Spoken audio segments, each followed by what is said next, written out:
In the bitter winter of 1939, a quiet man from rural Finland stepped into the pages of history. His name was Simo Häyhä, a farmer and hunter who, without seeking fame or glory, became one of the deadliest snipers the world has ever known. The war he fought in, the Winter War, was small in scale compared to the global conflicts that surrounded it, yet it produced legends of endurance and courage that still echo today. It was a war fought not for conquest, but for survival. A war where ordinary men faced overwhelming odds against one of the largest armies on Earth. In that frozen landscape, blanketed in snow and silence, one man became a ghost. Dressed in white, hidden among trees and frost, Häyhä turned the wilderness into his ally. The Soviets came in thousands. He faced them alone, one shot at a time. His legend would grow from whispered stories among soldiers to military records confirmed by both sides. But behind the numbers and the fearsome nickname, the White Death, was a man who simply did his duty. This is his story. Long before the world called him the White Death, Simo Häyhä was just a quiet boy from the Finnish countryside. He was born on December 17, 1905, in a small village called Rautjärvi, near Finland's southeastern border with Russia. His family lived a simple life. They farmed the land, raised livestock, and endured the long winters that blanketed the region in ice and silence. It was a hard life, but for Simo, it was enough. From an early age, he was known for being calm, patient, and precise, traits that would one day define him as a marksman. Hunting was not a sport in that part of Finland. It was survival. The forests were thick, the game scarce, and the cold unrelenting. Every bullet mattered. Simo learned to shoot not to compete, but to eat. He honed his aim with an old M28-30 rifle, a Finnish version of the Russian Mosin Nagant. Neighbors recalled that he could hit small targets, like a squirrel's head, from distances that others could barely see. He wasn't boastful about it. He didn't speak much at all. He simply observed, adjusted, and shot. In his youth, Simo was short in stature, standing about 5 feet 3 inches. He had a shy, unassuming demeanor that made him seem almost invisible in a crowd. But that same quietness gave him an extraordinary focus. He moved through the woods without sound. He tracked footprints, studied the wind, and understood how snow muffled motion. These were not the skills of a soldier. They were the instincts of a man shaped by the land. By his early 20s, Finland had only recently gained independence from Russia in 1917.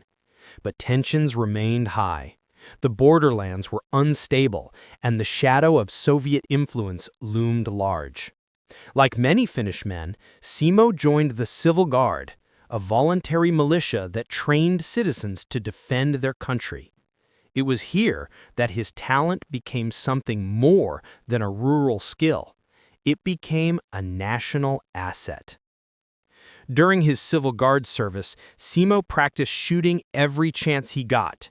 He trained in the forests near his farm, often lying prone in snow for hours to steady his breathing. He entered local marksmanship competitions and quietly dominated them. His records were impeccable. One account noted that he once hit 16 targets at 150 meters, all within a minute. No wasted shots, no missed targets. Simo didn't own expensive optics or modern equipment. In fact, he preferred using iron sights instead of scopes, even when they were available. His reasoning was simple, but tactical. A scope reflected light and could reveal his position. Iron sights forced him to get closer to his target, but they also kept him hidden. For Simo, accuracy and stealth were one and the same. His philosophy toward shooting was methodical. He believed the rifle was an extension of the body. He learned how temperature affected metal, how snow changed sound, and how breath control defined precision. His calm under pressure was unmatched. Even in freezing conditions, he could wait motionless for hours until the moment was right. By the late 1930s, Finland faced growing tension with the Soviet Union. The Molotov-Ribbentrop Pact, signed in August 1939, gave the USSR a free hand in Finland and the Baltic region. Soon after, the Soviets demanded territory, claiming it was for security reasons. When Finland refused, the Red Army invaded on November 30th, 1939. Simo Häyhä was 33 years old. When the war began, he was called to serve in the 6th Company of JR-34, part of the Finnish Army's field units near the Karelian Isthmus. The Finnish forces were vastly outnumbered, less than 350,000 soldiers against nearly 1 million Soviet troops. The Soviets had tanks, planes, and heavy artillery. Finland had little more than rifles, skis, and courage. Yet Simo didn't hesitate. He packed his gear, grabbed his trusted rifle, and marched to the front lines. He wasn't a career soldier, and he didn't see himself as a hero. He was simply defending his homeland. The forest he grew up in had taught him patience, stealth, and how to survive in the cold. Now that same wilderness would become his battlefield. The winter of 1939 was one of the harshest Finland had seen in decades. Temperatures plunged below -40 degrees Celsius. Snow fell thick and constant, and daylight barely broke through the clouds. For the Soviet troops, poorly equipped and unfamiliar with the terrain, it was a nightmare. For Simo Häyhä, it was familiar ground. Before long, he began to use those conditions to his advantage. He wore an all-white camouflage suit that blended perfectly with the snow. He packed the snow in front of him to reduce muzzle flash and prevent the rifle's recoil from disturbing loose powder. He even kept snow in his mouth to stop his breath from forming visible clouds. Every detail mattered. Every movement was calculated. He took up positions alone, hidden in frost-covered woods, and waited. When the first Soviet patrols appeared, Simo didn't panic. He steadied his rifle, watched their movements, and squeezed the trigger once. The soldier fell, then another, then another. His legend had just begun. Within days, his comrades began whispering about the quiet farmer who seemed to never miss. Within weeks, Soviet soldiers were told to beware of a ghost in white, the man they couldn't see, but whose shots they could never escape. What had started as one man defending his homeland was becoming something much larger. Simo Häyhä was turning into the symbol of Finland's defiance. And soon, the Soviet Union would learn that in the frozen forests of Karelia, one man with a rifle could stop an army.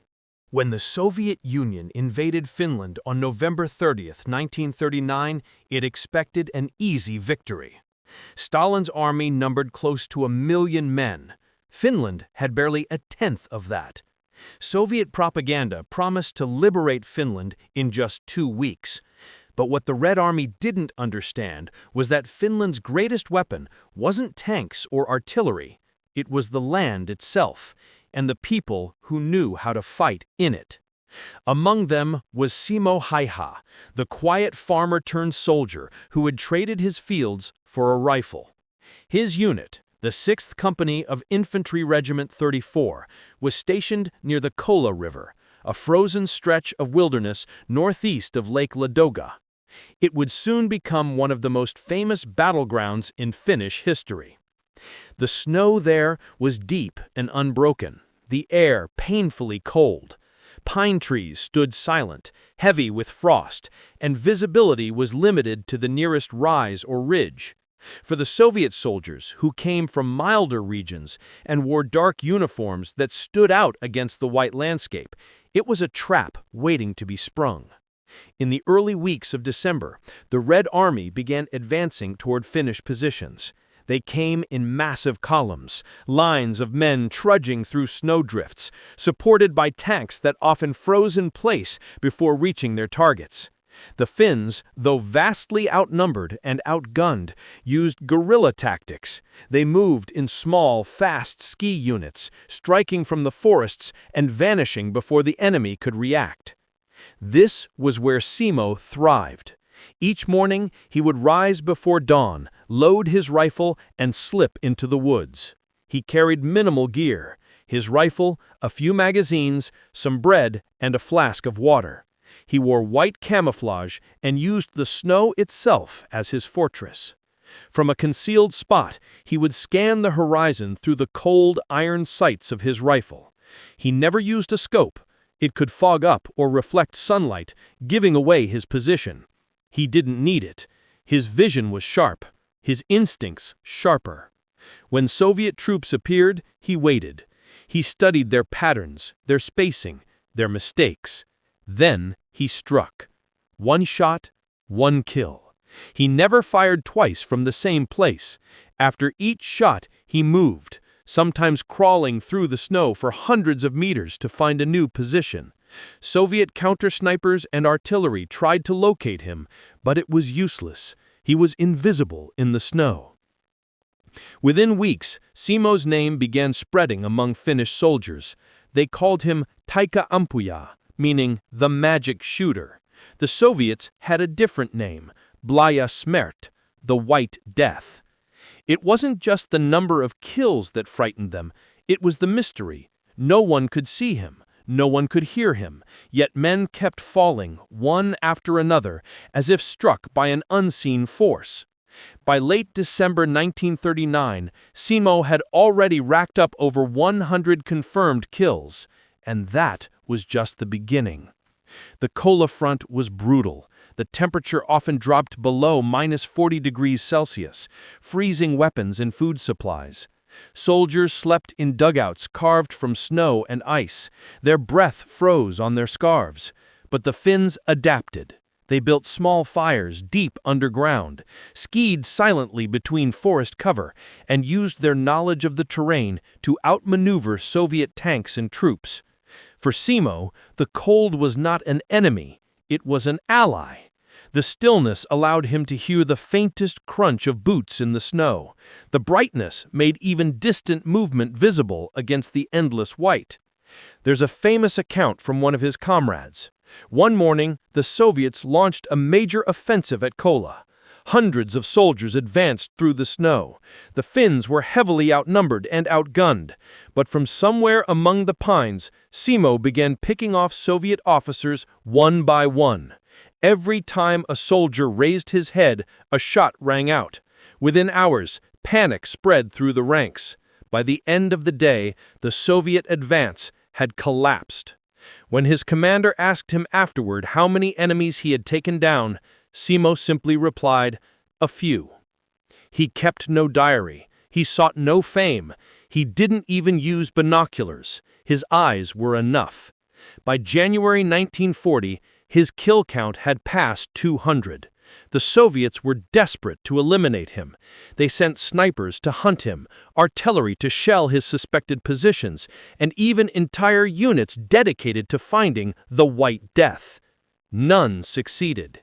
Simo's survival wasn't luck, it was mastery. He built his own firing nests by carving small mounds of snow that absorbed recoil and muffled sound. He packed the snow around his muzzle to hide the flash. He even set traps with decoy tracks to mislead enemy scouts. He also carried a Sumi KP-31 submachine gun for close encounters, though he preferred his bolt-action rifle for precision. When asked later how he managed to stay calm under such conditions, he said, "I just did what I was told to do as well as I could." That was Simo. Simple words, immense resolve. The war dragged on. The Red Army, humiliated by early losses, began sending larger forces into Finland. The skies filled with Soviet bombers. The forests echoed with artillery. Still, the Finnish lines at Kola held firm. Finnish soldiers coined a phrase that would become legendary: Kola kesta. Translation: Kola holds. And it holded good thanks in part to Simo Häyhä and men like him. By February 1940, the battlefront was a frozen hellscape of shattered trees and buried trenches.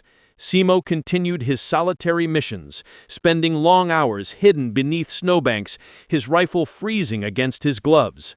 He ate frozen bread, melted snow for water, and sometimes stayed motionless for 10 hours straight. In those moments, there was no glory, only survival and duty.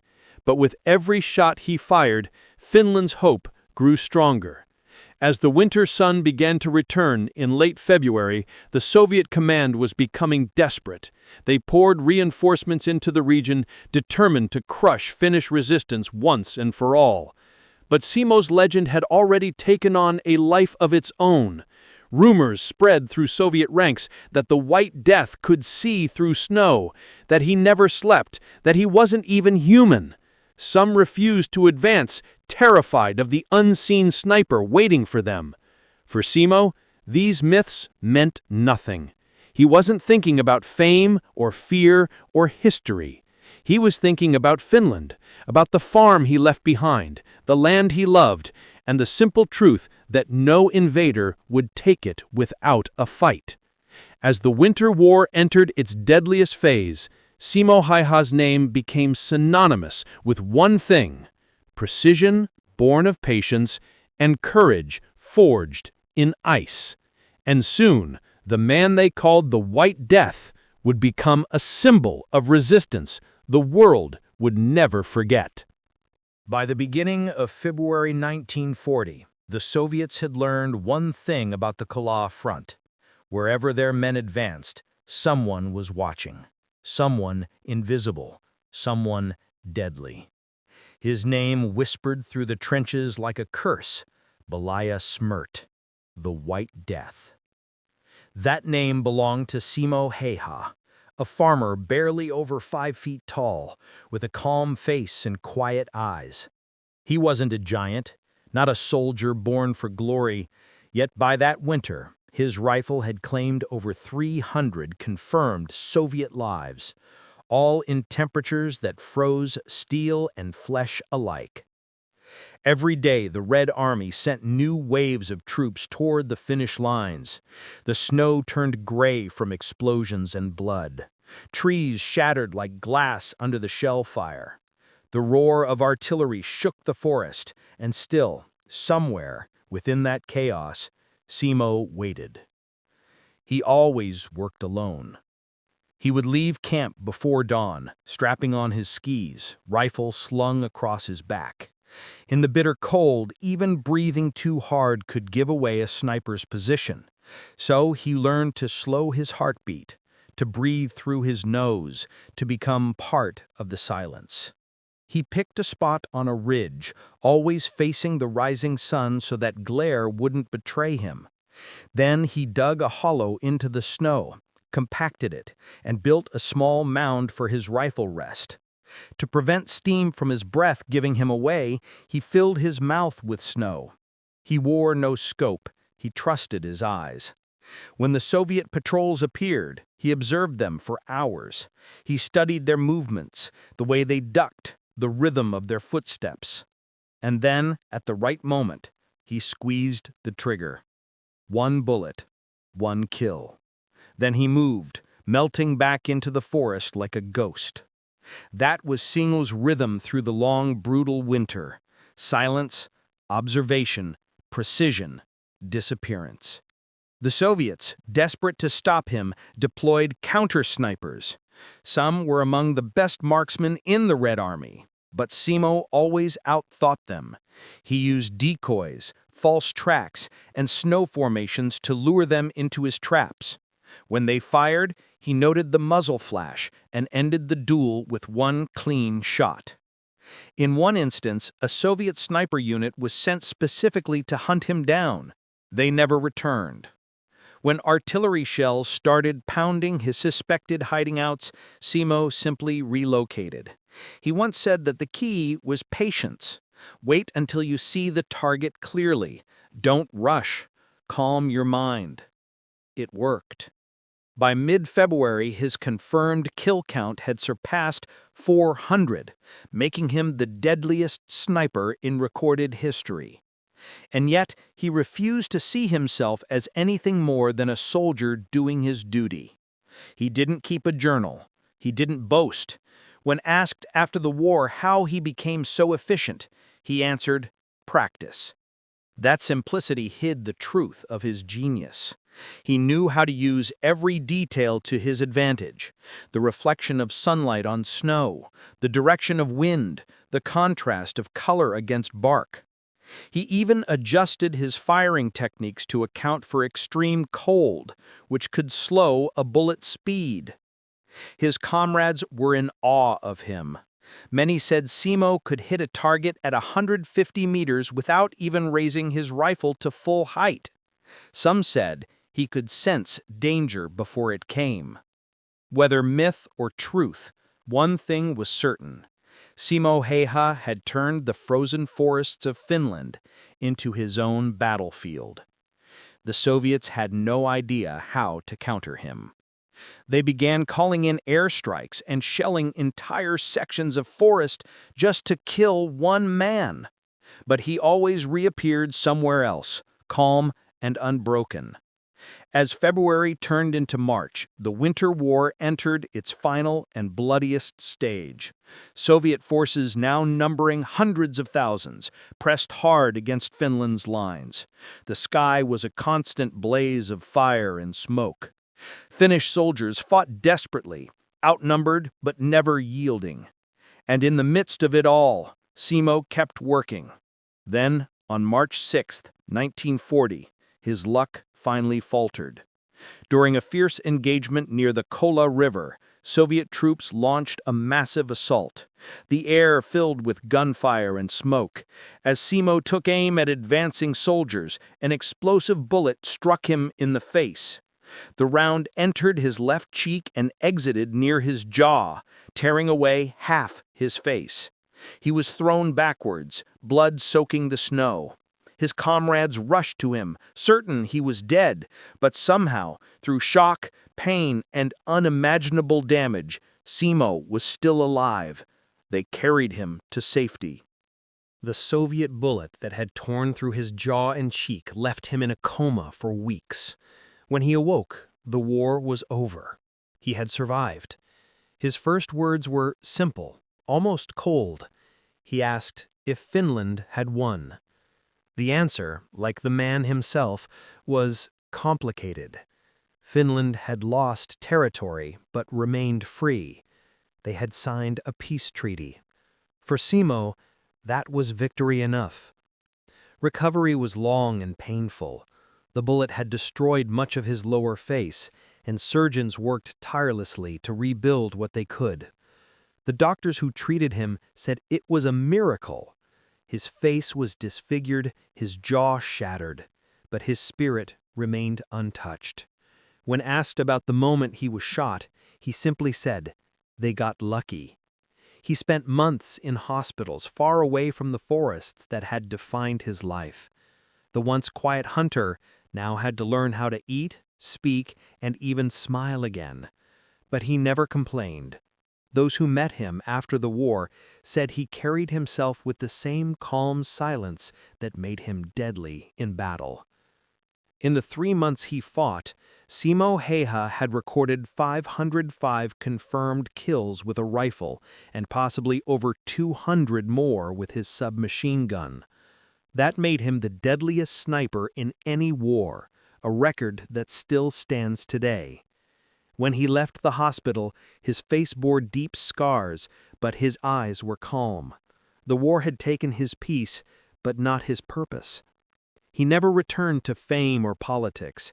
He refused offers for interviews, shunned publicity, and rarely spoke about the war. The scars on his face told a story he would not. He never glorified killing, and he never saw himself as a hero. He said, "I did what I was told as well as I could." It was a simple statement from a man who had killed more than 500 enemy soldiers, yet still saw himself as just another Finnish man defending his home. He went back to what he knew best: farming, hunting, and living off the land. In the forests of southern Finland, he found peace again, surrounded not by the echo of gunfire, but by the call of birds and the whisper of the wind through pine trees. The years passed, and Simo lived a long life, far longer than anyone expected. He hunted moose well into his later years, his aim still steady despite the passage of time. Those who knew him said he retained a gentle humor and modesty even when younger generations asked about his wartime feats.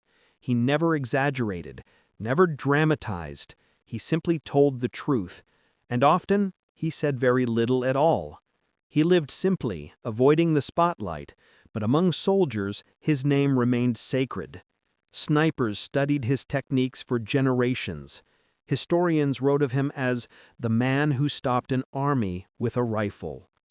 When he finally passed away in April 2002, at the age of 96, Finland mourned quietly.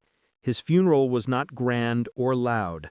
Soldiers in uniform stood by as the man who had once fought alone in the frozen woods was laid to rest.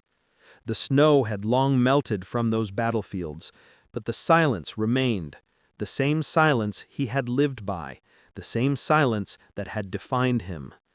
Today, his name lives on, not in the noise of warfare, but in the reverence of history. Marksmen around the world still study his methods, his patience, his understanding of terrain, his ability to disappear. But perhaps his greatest lesson was not how to shoot, but how to endure. Simo Häyhä was not a man made by war. He was a man tested by it. And when it was over, he returned to the life he had always known: quiet, disciplined, and unshaken. The White Death vanished into the snow once more, leaving behind not a trail of blood, but a story of resilience, precision, and an unbreakable will. The forest that once echoed with the crack of his rifle is silent now. But in that silence, deep, cold, and endless, his presence lingers.